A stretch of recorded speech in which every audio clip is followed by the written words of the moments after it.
दोस्तों, ये series suspense और थ्रिलर से भरी हुई है। एपिसोड 1 की शुरुआत में हम ओम सिंह को देखते हैं। वह अपनी फैमिली और दोस्तों के साथ मिलकर अपने बेटे के बर्थडे की पार्टी की तैयारियों में लगा हुआ था।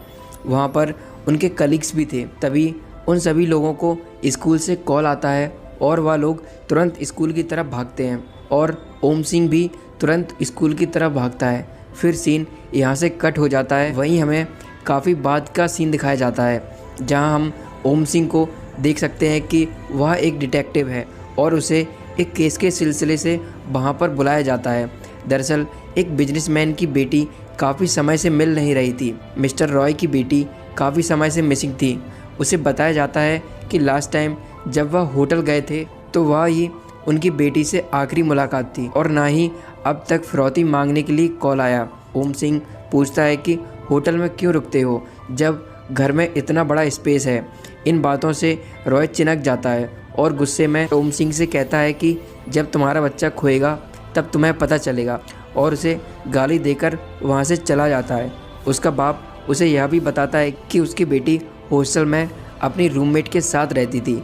फिर हमें पास्ट का सीन दिखाया जाता है जहाँ हम देखते हैं कि मिस्टर रॉय और उनकी पत्नी और उनकी बेटी डिनर कर रहे थे। हम देखते हैं कि माया फ़ोन चला रही होती है तो मिस्टर रॉय उसे डांट देते हैं। दरअसल बाप बेटे में रिलेशन कुछ खास नहीं था। वह उसे हर चीज़ के लिए टोकते रहते थे जो कि माया को बिल्कुल भी पसंद नहीं था। अगले सीन में हम देखते हैं कि ओम सिंह क्वींस कॉलेज में जाता है जहां माया पढ़ती थी। वहीं पर उसे उसकी रूममेट मिलती है। जब वह उसका रूम को चेक करता है तो उसे वहाँ पर माया की डायरी मिलती है जिसमें एक अजीब सा टैटू की डिज़ाइन दिखती है। दोस्तों, वो सेम डिज़ाइन माया की बेली बटन पर होती है। वह उस रूम में एक दीवार पर चिपकी हुई पेंटिंग को देखता है और वह पेंटिंग काफ़ी अजीब सी थी और काफ़ी डरावनी भी। जब वह पेंटिंग को छुटाता है तो वह वहाँ पर एक अजीब सी लाइन लिखी होती है और वह उसकी फ़ोटो भी ले लेता है। दोस्तों, जब वह पूछता है उसकी रूममेट से कि क्या उसे कुछ पता है तो वह हर चीज़ के लिए मना कर देती है। कॉलेज की सीसीटीवी फुटेज चेक करता है तो उसमें से 3 घंटे की रिकॉर्डिंग गायब होती है। उसके पूछने पर उसे कहा जाता है कि यह सब ड्यू टू मेंटेनेंस ग्लिच के कारण है। वह सारी रिकॉर्डिंग चेक करता है और आखिरी में माया की रूममेट दिखाई जाती है और वह ऐसी हालत में थी जैसे कि उसके साथ कुछ गलत हुआ हो।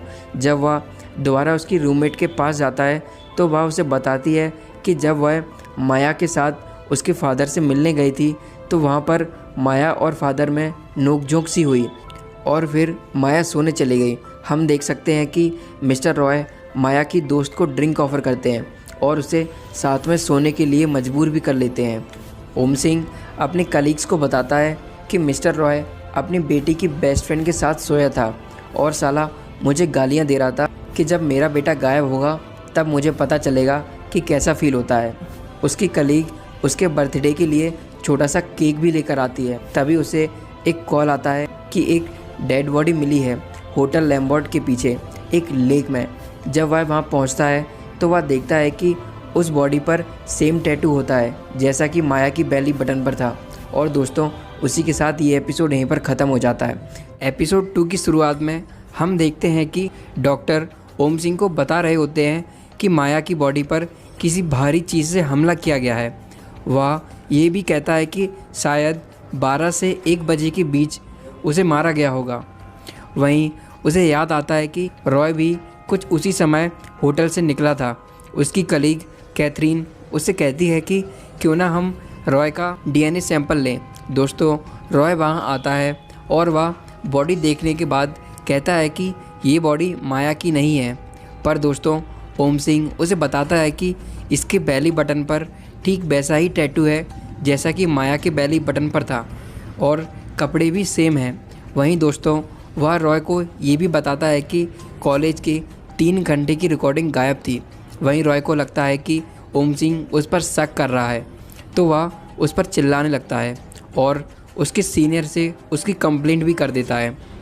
वहीं ओम सिंह अपने दोस्त सुब्रू को कॉल करता है और उससे नंबर को ट्रेस करने के लिए कहता है जिसमें एंटी इमिग्रेशन बिल रखा था। ट्रैक करने के बाद पता चलता है कि जिसने इमिग्रेशन बिल को पास कराया था वह सारा जोन्स के घर में रहता है।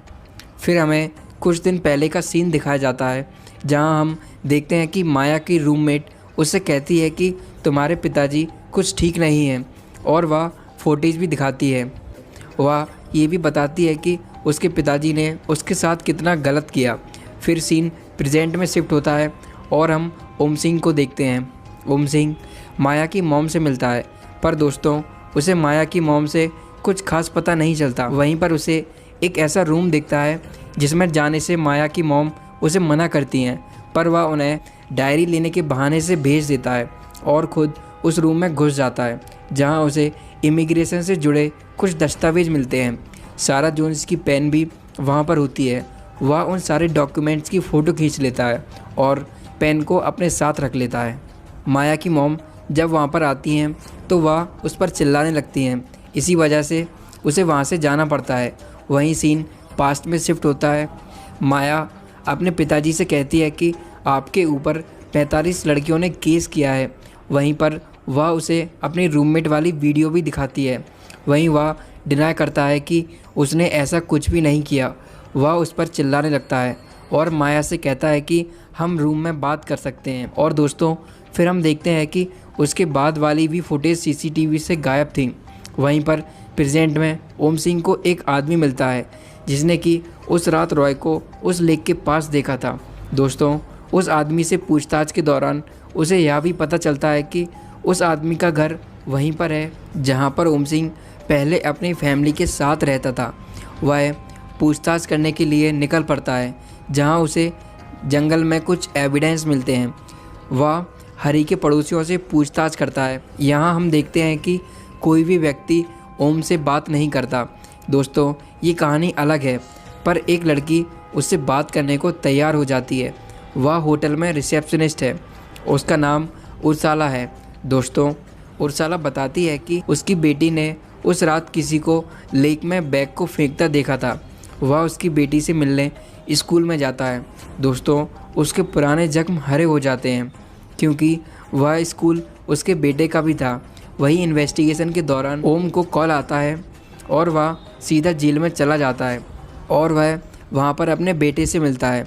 उसकी तबीयत कुछ ज़्यादा ही ख़राब थी। वहीं हम देखते हैं कि यश कुछ ज़्यादा ही अजीब सा बिहेव कर रहा होता है और वह वही लाइन को दोहरा रहा था जो कि माया के रूम में लिखी थी पेंटिंग के पीछे। वह उससे काफ़ी पूछने की कोशिश करता है कि आखिर वह ऐसा क्यों बोल रहा है, पर दोस्तों वह इस कदर बीमार था कि उसे संभालना भी मुश्किल हो रहा था।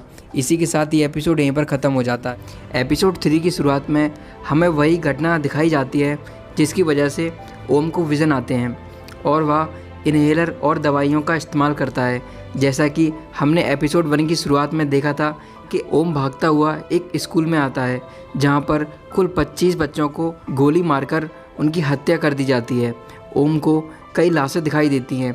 वह काफ़ी ज़्यादा सहम जाता है। ओम यश पर गुस्सा भी करता है और पुलिस से कहता है कि ले जाओ इसे। सीरीज़ की शुरुआत में यश का बर्थडे ही सेलिब्रेट किया जा रहा था। दोस्तों हमें यहाँ पर पता चलता है कि यश ने यहाँ पर अपने पिता की रिवॉल्वर से 25 बच्चों को मौत के घाट उतार दिया। इसी वजह से दोस्तों यश को जेल हो जाती है और उसकी पत्नी उसे छोड़कर चली जाती है। यही वजह है कि आज वह बिल्कुल अकेला है और तनाव में है। इसी वजह से वह ड्रग्स भी ले लेता है। नेक्स्ट सीन में हम देखते हैं कि ओम अपने पुराने घर में जाता है जहाँ पर उसकी पुरानी यादें फिर से ताज़ी हो जाती हैं। वह अपनी फैमिली को काफ़ी मिस करता है। वहीं हम यह भी देखते हैं कि यश पियानो भी बजा रहा है और वह लोग उसे अप्रिशिएट भी कर रहे हैं। वहीं हम प्रेजेंट का सीन देखते हैं। जूनियर उसे कॉल करके बताता है कि लीज़ा ने स्टेटमेंट दे दी है। वह बताता है कि उसने मिस्टर रॉय को लेक में बॉडी को डंप करते हुए देखा है। जूनियर उसे फ़ोटो भी भेजता है जिससे यह तो साफ था कि मिस्टर रॉय ही खूनी है। ओम अपने बेटे का सूटकेस खोलता है। वहीं उसे एक डायरी मिलती है जिसमें वही सिंबल था जो कि माया की डायरी और उसकी बेली बटन पर था। वहाँ पर उसे वही लाइंस भी देखने को मिलती हैं जो कि माया की वॉल पर लिखी हुई थी। वहीं वह अपनी बीवी से मिलता है और उसे वह डायरी दिखाते हुए बोलता है कि आज मैं यश से मिला। उसकी पत्नी डायरी देखकर बोलती है कि क्या है ये, पर वह कहता है कि मुझे लगा कि शायद तुम्हें इसके बारे में पता होगा। वहीं वह बताता है कि वह जिस केस पर इन्वेस्टिगेट कर रहा है वह केस में भी ऐसा ही सिंबल है। वह पूछता है कि क्या कोई ऐसा था जिसने यश को इन्फ्लुएंस किया हो, पर उसकी वाइफ गुस्सा हो जाती है। वह कहती है कि मैंने तुम्हें बताया था कि वह डिप्रेशन में है, उसे मेडिकल अटेंशन की ज़रूरत है। दोनों में बहस कुछ इस कदर हो जाती है कि ओम को वहाँ से जाना पड़ता है। वहीं हम देखते हैं कि रॉय को अरेस्ट कर लिया गया है क्योंकि सारे एविडेंस उसकी तरफ इशारा कर रहे थे। वहीं अगले सीन में वह फिर से क्वींस कॉलेज में माया के रूम में जाता है, जहाँ पर उसे माया का बैग मिलता है। उसे बैग में कुछ फ़ोटोज़ मिलती हैं जिनमें मैक्सिमम फ़ोटोज़ माया और कैरोल की थीं। उसमें अजीब बात ये थी कि माया की फ़ोटो में उसकी बेली बटन पर वो सिंबल था ही नहीं। वहीं कैरोल अपने बॉयफ्रेंड के साथ पार्टी कर रही होती है। उसी वक्त ओम वहाँ आता है और वह देखता है कि कैरोल की बेली बटन पर भी वही सिंबल है जो कि माया की डायरी में था। कैरोल वहाँ से भागने लगती है और ओम उसका पीछा करता है, पर उसे ब्रीथिंग प्रॉब्लम होने के कारण कैरोल उससे बच के निकल जाती है। वहीं अगले सीन में ओम अपने बॉस या फिर एक अच्छे दोस्त से मिलता है। उसका बॉस उसका अच्छा दोस्त भी था। वह उसे अपनी थेरेपी पूरी करने के लिए कहता है और कहता है कि अपने बेटे को रैंडम केसेस से कनेक्ट करना बंद कर दो। वह अपनी कार से एक गटर के कैनल के पास जाता है। वहाँ पर वह कुछ ढूंढ रहा होता है। वहीं उसे दीवार में से कुछ आवाज़ सुनाई देती है, जैसे कि काफ़ी सारे लोग एक साथ बैठे हों और वह बातें कर रहे हों, पर उसे दीवार के दूसरी पार जाने का कोई रास्ता नहीं मिलता। वहीं हम 25 अगस्त का सीन देखते हैं, जहां हम कैरोल और माया को देख सकते हैं। माया वह सब देखकर कैरोल से पूछती है कि आखिर ये कौन सी जगह है। तभी हम वहाँ पर एक आदमी को देख सकते हैं जो कि बता रहा होता है कि किस तरह अमीर लोग गरीब लोगों का खून चूसते हैं, उन्हें परेशान करते हैं। वहीं पर वह एंटी इमिग्रेशन बिल को फाड़ देता है। वहीं हम अगले सीन में देखते हैं कि ओम अपने कलीग को वहाँ पर ले आता है, पर उसे वहाँ पर कोई भी आवाज़ सुनाई नहीं देती। वहीं हम देखते हैं कि सब लोग मिरर के सामने अपनी परेशानी बोलते हैं और वह उस मिरर को पैर से तोड़ देते हैं। और इसी के साथ ये एपिसोड यहीं पर ख़त्म हो जाता है। तो मिलते हैं इसके अगले एपिसोड में, तब तक के लिए जय हिंद।